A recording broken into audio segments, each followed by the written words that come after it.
everyone. I'm Fennell. Thanks for being here as always. We begin tonight with more on that big toy recall from Mattell. It is now gaining worldwide attention and wreaking havoc for America's largest toy maker. Parents are quite concerned about this, and obviously so, because they're concerned about their children's safety. Already, Mattell has recalled more than 9 million toys, including that ever-popular Barbie doll, the Polly Pockets, and Elmo. This is all due to concerns about lead paint and tiny magnets in these toys that could be harmful if swallowed. Now, Mattell officials have now promised that they'll set up its oversight and testing of its production process to better see what's going on. Now, most of that production is done in China, which produces about 80% of the toys sold in the U.S.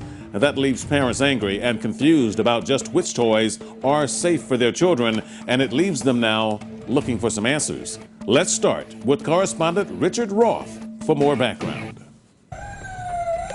The siren of the toy fire engine is a symbolic warning. Buyer beware. It's another recall. You just never know what you're getting. You're kind of at the mercy of the toy manufacturers, right? Yeah. It's increasingly difficult for customers to find the right and safest toy. I'm trying to find something that's not made in China because of the possibility of lead content in the paint. But it seems to be virtually impossible to find anything in the toy selections that are not made in China. Where's it from? Canada. Oh, no, made in China. Which means we'll have to discuss it with Mom. But even Mommy can't make recalls stop. I'm a little concerned about it, but I don't know, I guess there's nothing really to do about it. Some toy shoppers think there is. We should have more products made in this country and not outsource all the products to a place just because labor is cheap. Unlike prior recalls, stationery and toy store owner Donna Schofield says she had still not been alerted by Mattell regarding which products were being recalled, learning only from the news media. It's good that they're checking every single product now, and they have to do that legally. But it's just nerve-wracking, I think, for the parents now, and for us as buyers. So several of the recalled toys were still on the shelves. This is Polly herself. Polly Pocket dolls, 7 million are being recalled, in addition to more than 2 million recalled in November. And doggy daycare, some of the 1 million play sets recalled Tuesday were still in the store. Here you go, sweetie. This young girl might have the right idea. Keep it simple. Richard Roth, New York. I want to turn now to our consumer ace, Janet Zappala. And Jay-Z, at first this seemed like a pretty routine recall, but now it seems like it's steadily getting worse. And obviously a lot of people, a lot of parents are very, very concerned. And in fact, Art, this could well get worse before it gets better. So says Mattell's chief executive, Bob Eckert, and I'll have more on that coming up shortly. But first, with us now is independent toy analyst Chris Byrne, who also contributes, by the way, to Toy Wishes magazine. Hi, Chris. Thank you for joining us. Nice to be with you. Big question, what do parents do at this point? They already have the toys in their home. They're concerned. Should they get rid of everything, toss them out?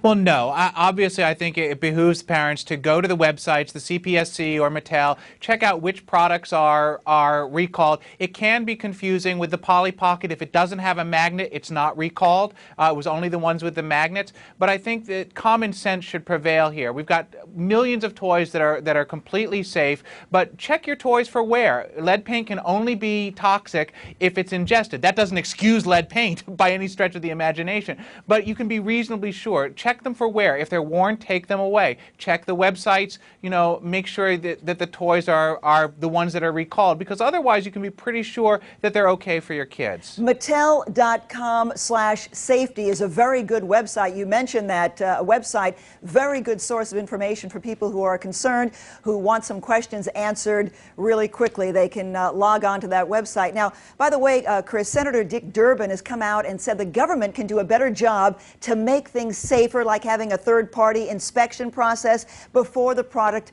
comes here to the U.S. Wouldn't you say there is a responsibility here on the part of the government as well as toy companies? Well, absolutely. We'd love to see that happen. We'd love to see Durbin and his committee not cut 10% out of the CPSC budget every year. We'd love to see them fully funded, because they really should be that last line of defense. We've seen the toy industry adhering to voluntary safety standards, and the lead paint is an operational breakdown where corruption is involved, and they're going to get to the bottom of that. But definitely, the more testing that's better is the better. A global testing standard, one testing standard for the entire world, would be a great thing because it would be efficient and it would be possible for everybody to adhere to. Yeah, and you mentioned the fact that the Consumer Product Safety Commission needs to take a better stand on all of this. But of course, there are cutbacks, and much like the FDA, they don't have the manpower to really keep an eye on things as they should.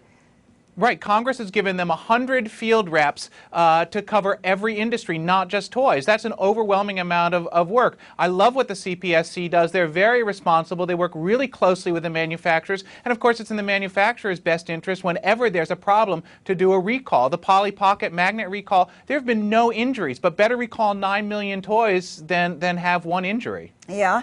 Now, what will this do to the toy industry in general? Mattel's chief executive says the company is stepping up its oversight and testing in its production process, and that, he says, could very well lead to even more recalls.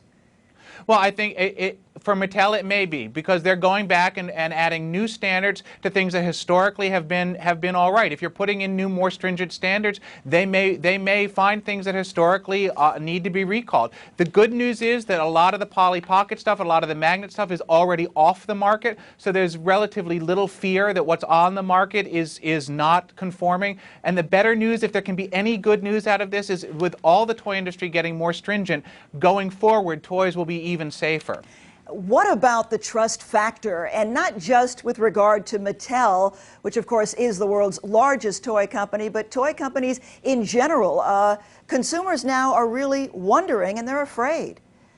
Well, it's a huge issue, and I think that the toy industry has a big job ahead of it in trying to reassure consumers. I think one thing that's important to realize is that this is an operations issue. It's not necessarily a geographical issue. And if you look at China's record on intellectual property, though it's not great yet, over the past 10 years, the strides they've made as American companies have educated the Chinese and worked with them closely have been huge. And I think the same model can happen with safety as well.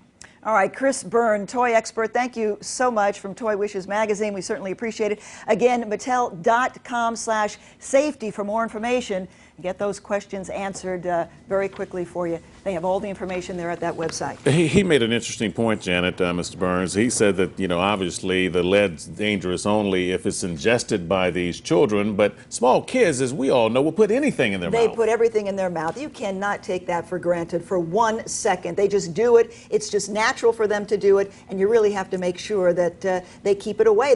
I would get rid of it. If there's any paint on toys right now, if you don't know, better to keep it away from the child. Yeah, and you're constantly involved in following up on recalls about everything and a lot of things that are being done with this.